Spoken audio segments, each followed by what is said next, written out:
Language depression. Oh, yes, that's what's been happening to me lately. Language depression. Well, if the DSM-5 hasn't already been released, it could be there, a new type of depression. So, a new diagnosis, language depression. So, maybe when the DSM-6 is released, it will be there. So, language depression, a new diagnosis, a new type of depression. Well, what does it mean and what happened for me to be like this?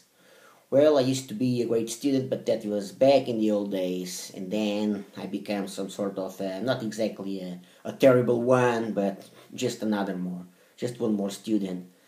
Failing, skipping classes, failing some exams, and that's what happened to me. And then, so I lost my, let's see, kind of lost my skill to deal with intellectual things. So I played the guitar yet, and anyways, I still played the guitar. I was composing some stuff, making some music, and so. And then I started reading some books, and but slowly, like 45 minutes, 1 hour per day, like 5 days a week, and that was all I did until I met my wife and decided to start studying foreign languages. But then I kind of did it badly because I was only doing like 1 hour a day, 5 days a week of Swedish, 1 hour of Finnish, and then 1 hour of reading. So 3 hours per day. Whoa, great! I was doing something.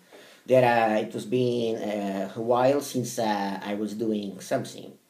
So yes, but it wasn't enough. And then I found this guy on YouTube, Moses McCormick, and I saw this guy doing multiple languages, and it became immediately a motivation for me. And so I decided to add a lot of languages to my list until I begin doing like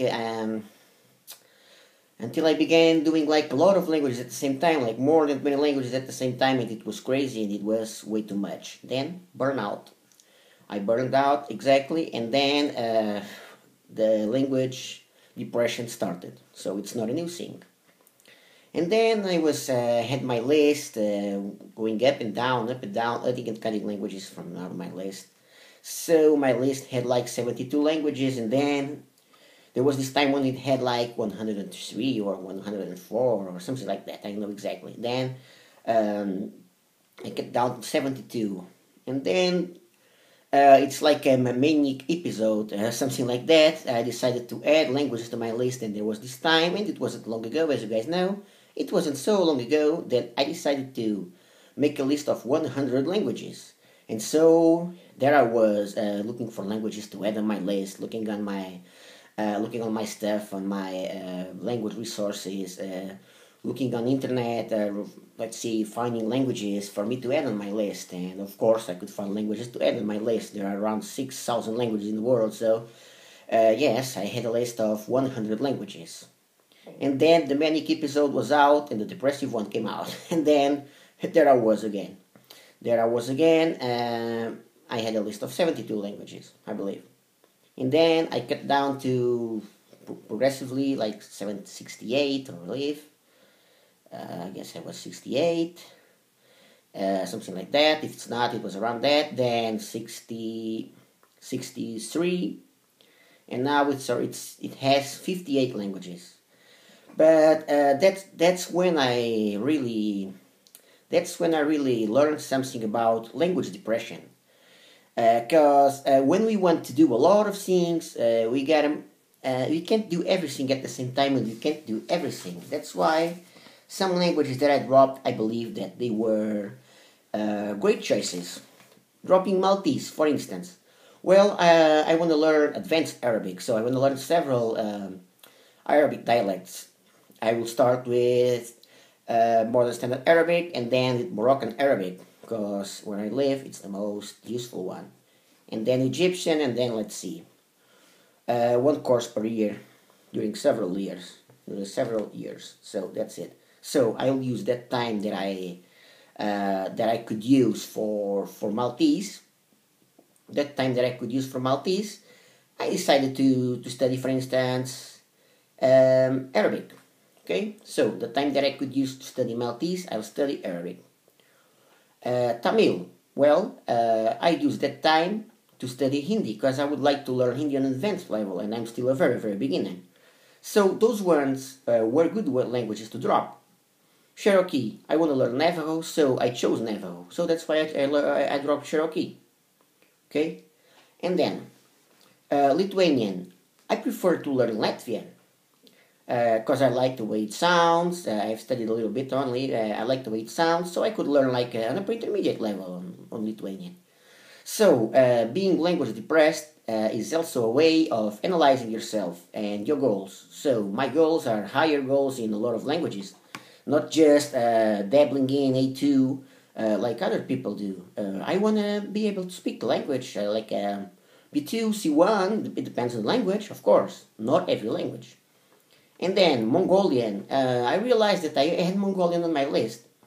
Just because it was another language. Yes, just because it was another language. Yeah, one more, let's see. And that was crazy. So, Haitian Creole. Well, having two Creole languages on my list, I believe it's enough. Cape Verdean Creole and Papiamento. And then, here are two more good ones that I dropped for a good reason. Somali and Amharic. It's not that they're useless languages, because they're very typical in Africa, and there are people studying those languages. The thing is, since they're somehow Arabic related, I decided to drop those two and study Arabic instead. I'll use that time to study Arabic. So, Somali, Amharic, Maltese, I'll use that time to study Arabic. And then some other languages that I dropped. Irish. Well, I believe that I could use the time that I would need to study Irish, so let's talk about 250 to 30 to 300 hours. I'll use that time to study a language that I like the most. Okay, so a language like, let's see, there are a lot of languages that I would like to learn. So I could spend that time on Yoruba or on Wolof or Swahili or whatsoever. So languages that I really want to learn. That's what I learned about language depression. That if you're language depressed, you gotta realize that you gotta make a list not just of your languages, but also of your goals. So I made a list of the languages that I would like to learn the best, and so I realized that there are a lot. There's Finnish there, of course, Swedish. There's Arabic, Japanese, Mandarin Chinese. That I barely know anything about those languages. And then there's French, Italian. My French is terrible. My Italian, it doesn't happen. I don't know Italian at all. Then there's Catalan. Then there's, I don't know, a lot of languages. So that's why I decided to cut down. And then there are some languages that I had to cut down. And I'm really not sure if I should do it or not. Some people say I should, some people say I shouldn't. So maybe you can help me out. The language is Quechua. Well, yes, I have my Maori on my list, but Maori, my goal is like A2, A2 B1, low B1. And it's a language that I intend to study, let's see, slowly, at a slow pace. There are other things more important to study now than Maori. And then I also thought about Malay. Yes, Indonesian first, Malay much later, in the future. Those are the ones that I'm still thinking about. Maori, I believe it will stay, but Quechua is the greatest doubt in here. Then I thought Persian, I should drop Persian. No, I believe that Persian is for the future. First Arabic, later on Persian. And that's it. So, yes, some talking about some more languages that I decided to study to high levels. So I realized that if I want to study languages to high levels, despite the ones I already talked about, Finnish, Swedish, Arabic, Japanese, Mandarin, French and Italian, there's also Mandarin. There's also Dutch, Hindi. There's also German, Thai, Hungarian, Turkish, Catalan, Indonesian, Korean. So those languages to high levels. So there are a lot of languages. There are a lot of languages.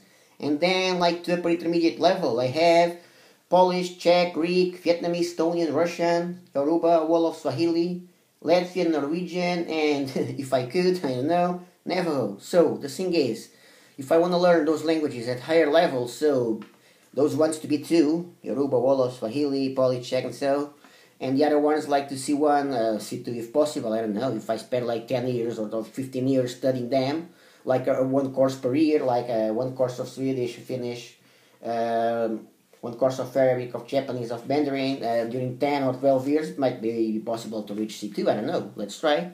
So, language depression. The thing is, yes, you do get depressed with a lot of things, and I do got depressed with languages. So I realized that the best was to cut down. And one more thing, because I already forgot. Yes, Quechua is a great doubt that I have if I should or should not add that language back to my list.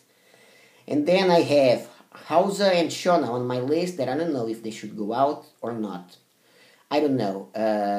I believe it's for studying, but I don't know. And then Cantonese, I believe I will study Cantonese, but first I will reach a high level in Mandarin, seeing that I'm barely starting now.